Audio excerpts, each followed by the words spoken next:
Hello everyone. With 2024 quickly coming to a close here, I would like to go over the top 10 books that I read in this last year. So over the course of this last year, I read right around 80 books, maybe a little bit more. I should clarify, I went through about 80 books. I do a combination between both actually reading books and I listen to a lot of audiobooks. Today we're going over what I consider to be my top 10 favorites from this list. There will be some honorable mentions, but we're going to save most of those for the end of the list. Basically, my only rules for making this list is I didn't do any multiples by the same author. So, and they have to be books that I read for the first time this last year, so no repeat reads.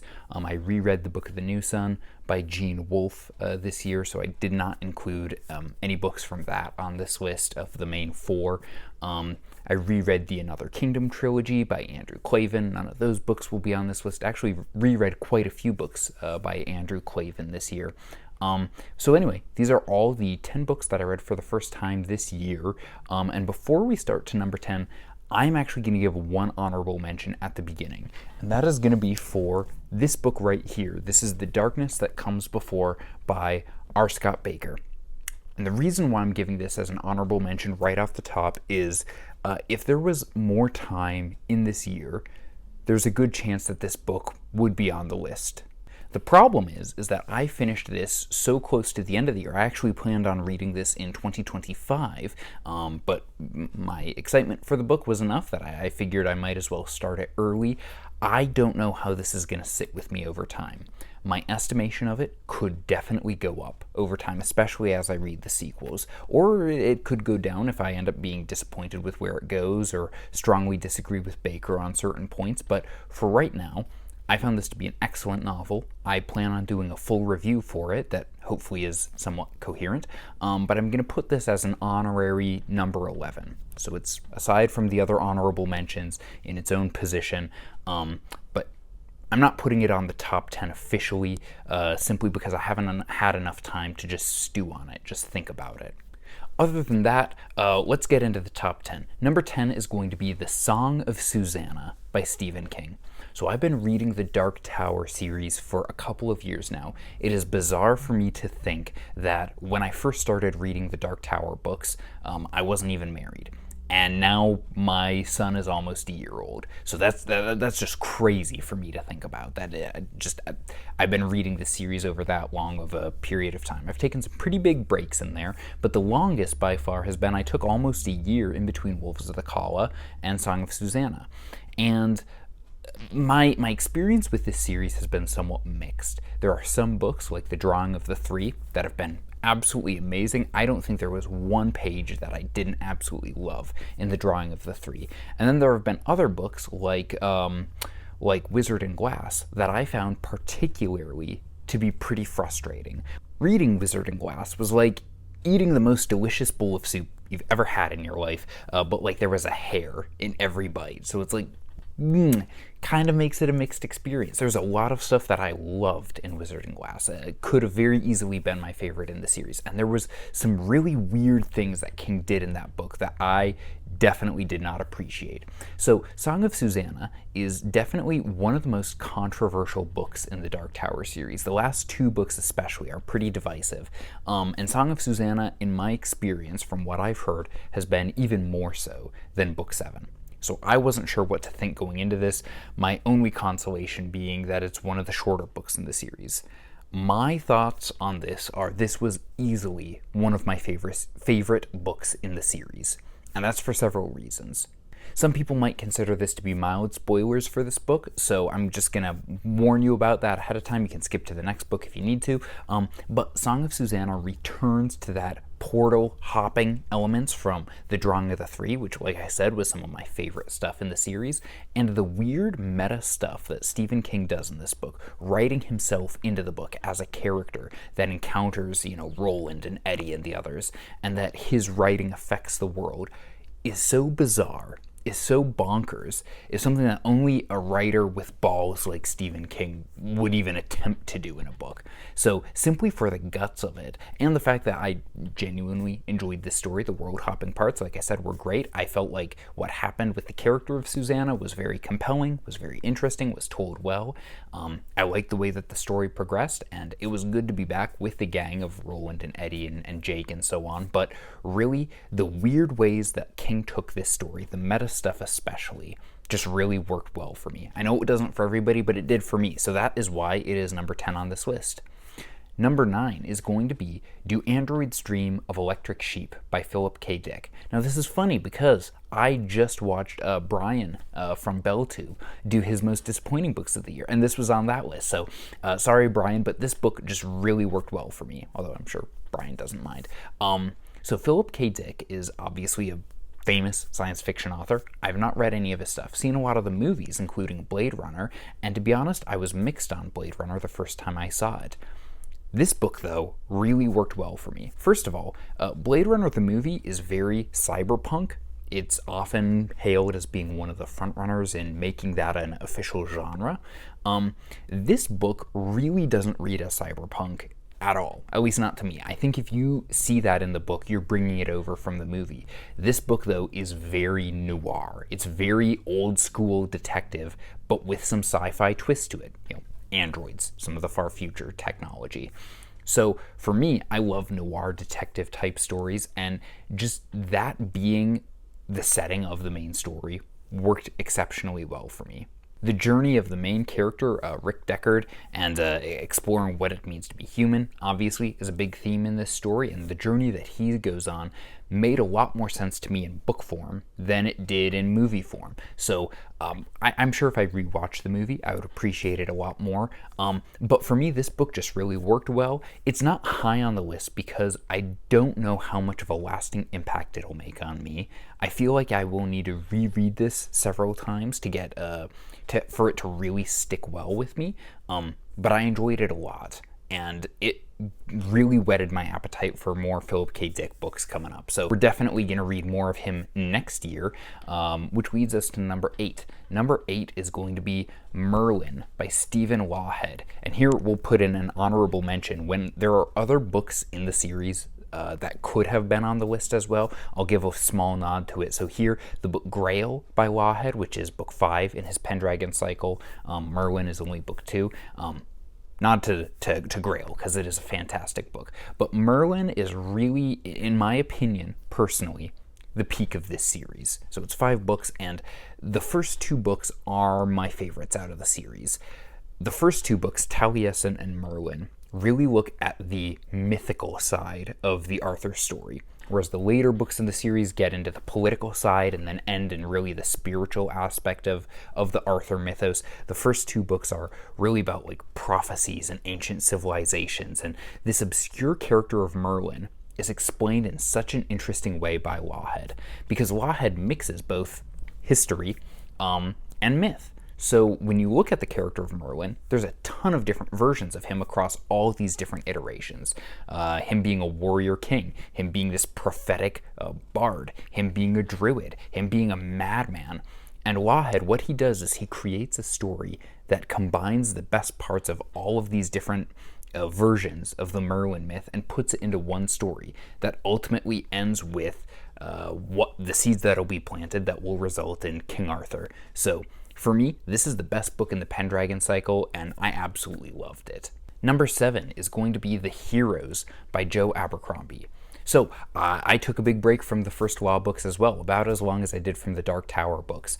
Best Served Cold was not my favorite, and so I was very cautious going into The Heroes. I've been told it didn't have much of a plot. That's not really true, but, you know, people say that about Abercrombie all the time. I've been told that it just follows this 3-day battle, and you do a lot of head hopping. Little did I know, this would become one of my favorite First Law books. I don't know how well the plot of this book will stick with me compared to the main trilogy, because a lot of it is about this main battle, but The Heroes felt like a fantasy version of The Killer Angels by Michael Shara. So The Killer Angels is a novel about the Battle of Gettysburg. It was adapted into the movie, Gettysburg. And it really tells about what happened at that battle and follows important generals who were involved in the strategy and the behind the scenes, but it also follows some of the soldiers who are on the front lines. And the heroes felt very much like a fantasy version of that. The Killer Angels being one of my favorite historical fiction novels ever, this book really worked for me. Joe Abercrombie doesn't really push himself in terms of the themes that much in this book.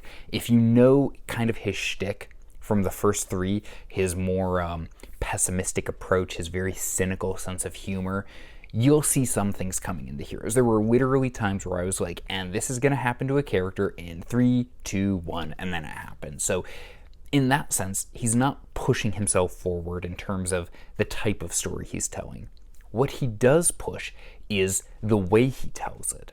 Stylistically, this book is much more daring than the other ones. This idea of following around a battle really could easily fall apart in the hands of a lesser author.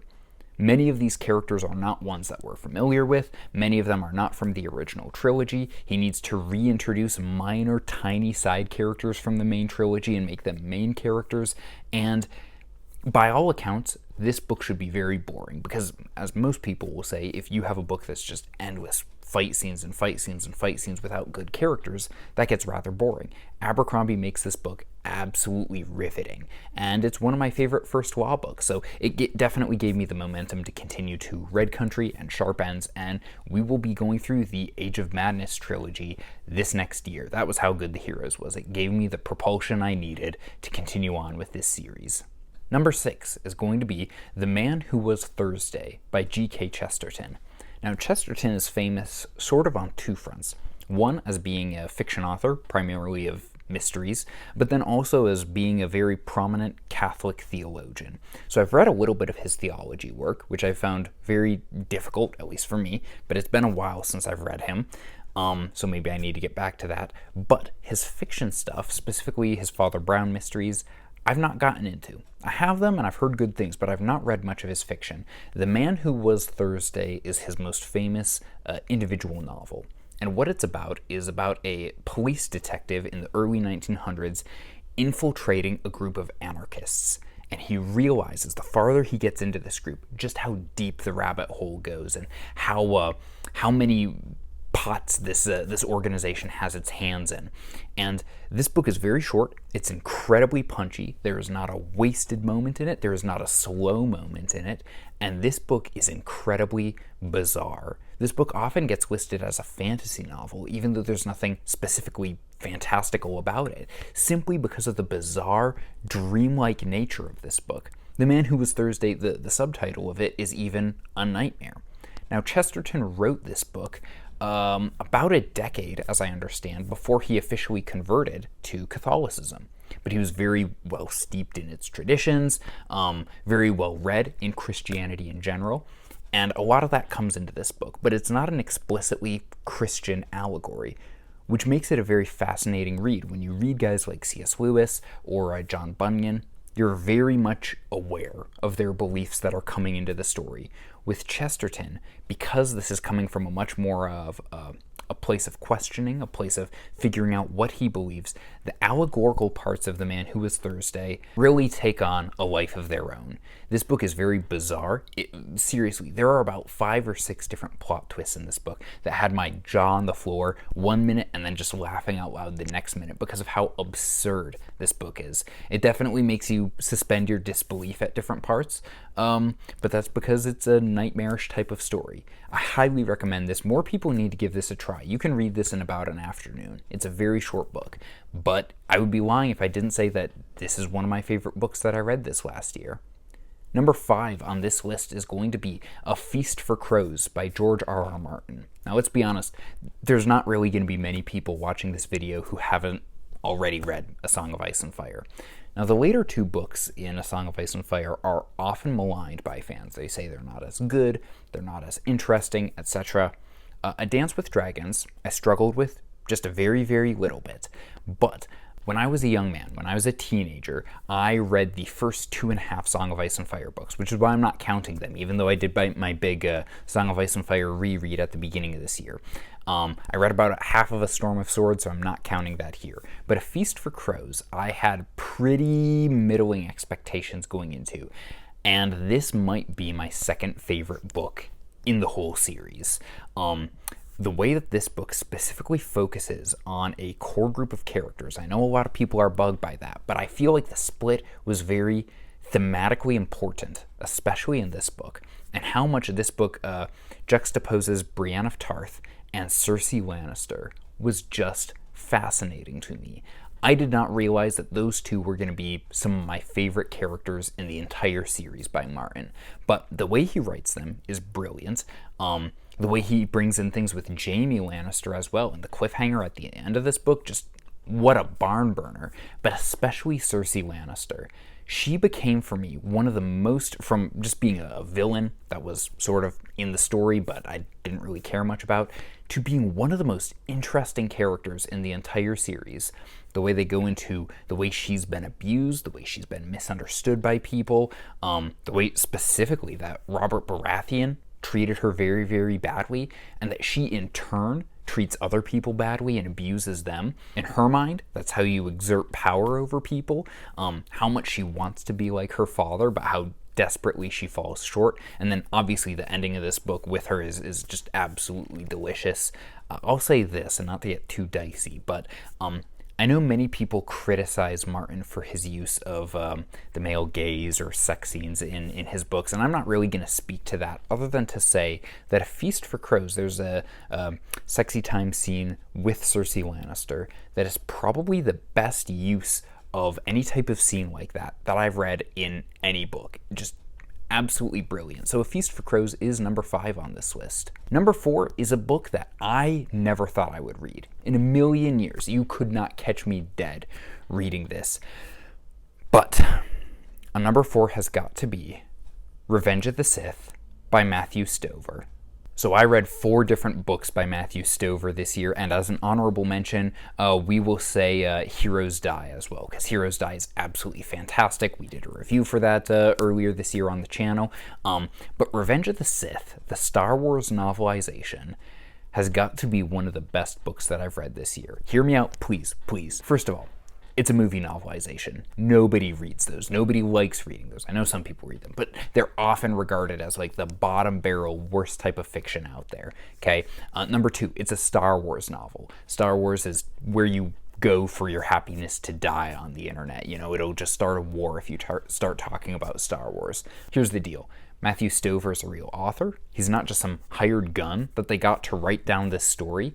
And he does some incredibly fascinating things in this book. First of all, basically every significant problem that I had with what George Lucas did in the Revenge of the Sith movie, Matthew Stover fixes or writes it in such a way that it makes sense in Revenge of the Sith. Character motivations that seemed confusing or convoluted in the movie become very clear in Revenge of the Sith, the novel. Parts of the movie that felt rushed or not fully developed suddenly get time to breathe. And specifically, the way that Stover plays with point of view in this book is masterful. Now, if you've read Heroes Die, or if you've read Shatterpoint by Stover, you know that point of view is something that he plays with a lot. And in Revenge of the Sith, he specifically takes time being in the heads of different characters, different key characters, and also specifically having certain characters that you're never in their head. You never know exactly what they're thinking or how they're processing things.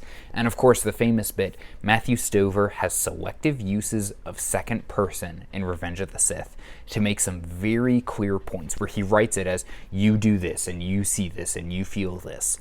Now, many people find second person off-putting, but the way Stover uses it in very specific circumstances is, well, masterful. Number 3 on this list is going to be Crime and Punishment by Fyodor Dostoevsky. So it's bizarre putting Dostoevsky on a list with, Stephen Lawhead, Philip K. Dick, and Matthew Stover. Like, it feels really bizarre. These are in 2 completely separate camps. I should say this off the front. Crime and Punishment is likely one of the best books that I have ever read in my life. What Dostoevsky does in this book is one of the most profound experiences that I've had ever reading a novel. So why isn't it number one? And the main reason is down to a couple of things. One is I know that I missed, the problems are all on me, so I'll say that right off the bat. I know that there's a lot left for me to get out of this book on a reread, and a reread, and a reread. Also, this was not the most entertaining book for me. Obviously, number 1 and 2, I got more entertainment value out of this. But Crime and Punishment, in case you don't know, is about Raskolnikov, a broke college student who is placed in a position where it seems morally acceptable to murder this cruel, nasty old woman who abuses her sister and hoards money in order to use that money and help his starving family. So Raskolnikov commits this murder. In case you didn't know, the title, spoiler, a crime is committed and he's punished for it. So it tells you how the book begins and how the book is going to end. But basically, the entirety of the book after this murder is about Raskolnikov dealing with the fallout of it, dealing with the consequences. And the points that Dostoevsky makes in this book, he makes some of the most brilliant philosophical and moral points that you could never make in a treatise or in a sermon. Because if you preach this stuff at people, it'll bounce off of them. They'll forget it in 15 minutes. But he puts it in a story. And so because of that, it engages with people, and it is incredibly memorable. Dostoevsky's point that you cannot bend the moral order to your own whims. You cannot just decide what is right and wrong for yourself. That the moral order, it's like a rubber band. It'll snap back. It's funny. It's like in some ways Dostoevsky anticipated many of the points that Nietzsche would make later on, but refutes them in his own book. For me, this was a challenging book to read. I hadn't read Russian literature before, but this is one of the best books that I've read, and I definitely plan on rereading it many times, probably in my lifetime. So it's on the list here. It feels silly to rank it amongst the others, but it's definitely one of the 10 best books that I read this year. Number 2 is going to be Disquiet Gods by Christopher Rocchio. I'm going to put an honorable mention here. I so wanted to be that hipster who said that my favorite is not Demon in White, it's actually Kingdoms of Death. Because for a long time, Kingdoms of Death was my favorite of the series. But gosh dang it, Disquiet Gods is got to be my favorite in the series. So I've been reading the Sun Eater series over the course of 2024. It's been such a great experience. It's been a profound experience. But this penultimate book in the series took all the best elements of the previous 5 books and put them into one story, while still ratcheting up the tension, the weird ideas that Rocchio is playing with, and I can't wait for this series to be complete. I'm not going to talk about this at length. I already have a review of Disquiet Gods here on the channel, but just to say, if you haven't read the Sun Eater series for some reason by now, don't believe if people say that the books 2 and 3 are the best and the rest of the series goes downhill from there. That's not true. Like I said, Kingdoms of Death is almost my favorite. Guys, Disquiet Gods is an incredible book. Chapter 40 in Disquiet Gods alone should get a place on this list. Chapter 40 blew my mind. So Disquiet Gods would have been the best book that I read this year if it weren't for the bizarre number 1, the absurd number 1, which is Earth of the New Sun by Gene Wolfe. Guys, you're on my channel. You had to know that Gene Wolfe was going to be on this top 10 list. So Earth of the New Sun is an odd duck for me. I read the first 4 books in Book of the New Sun in 2023. Didn't read Earth of the New Sun. Beginning of 2024, I read Earth of the New Sun and said, this is easily the worst in the series. There's some things that are answered here, but I don't even know if people should read this. Just stick with the main 4 books. That's where I'm at. Okay. Later in 2024, I was like, you know what? I need to reread that series again. There's more to get out of it here. So let me go through it again. So I went through it, got to Earth of the New Sun. I was like, should I reread this or not? And I did. So I read Earth of the New Sun twice this year. And let me tell you guys, on a reread, I did a complete 180 on Earth of the New Sun. It is bizarre. It is unlike any of the other books in Book of the New Sun, so check your expectations going into this. But the things that Wolfe does in Earth of the New Sun blew my mind. This went from being my least favorite by a long shot out of the main series to being my favorite of the series. The answers that Wolf gives are compelling, but ask just as many questions as he does answer. The way that he develops Severian's journey from those first 4 books, the way that he explores many of those ideas to absurd levels is just masterful. I cannot wait to reread Earth of the New Sun for a 3rd time. Really, whereas before I was dreading Earth of the New Sun on the reread, now I could not be more excited for it. Earth of the New Sun is my favorite book that I read this year. I'm going to give a hat tip to the 2 other new Wolf books that I read this year, Pirate Freedom and Free With Free. If Earth wasn't on this list, or if I'd read it the year before, and this was a reread for me, then one of those would have been on the top 10 somewhere, because both of those are fantastic novels as well. A few honorable mentions before we wrap it up here. I'm going to say Animal Hour by Andrew Klavan. It's not often that I get to read a brand new Andrew Klavan novel. This is one of his old ones, but I read it for the first time this year. It's great. It's one of his more disturbing thrillers, but I really liked it. Casino Royale by Ian Fleming. Fantastic novel, very short, very punchy, offensive in many ways, but intentionally so, and I really enjoyed that. Shadow's Edge by Brent Weeks. Don't kill me. I really liked the Night Angel trilogy, and Shadow's Edge, in my mind, was the best of the series. And Between Two Fires by Christopher Buehlman.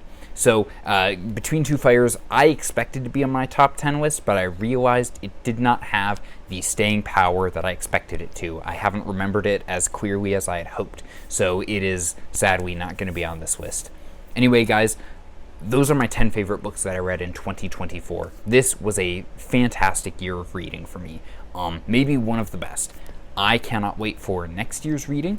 I fully expect it to pass up this year in terms of how good it is. But guys, what are some of the best books that you read this year? What are books that I should be looking to put on my reading list for next year? Anyway, guys, thank you so much for watching this. Have a Merry Christmas.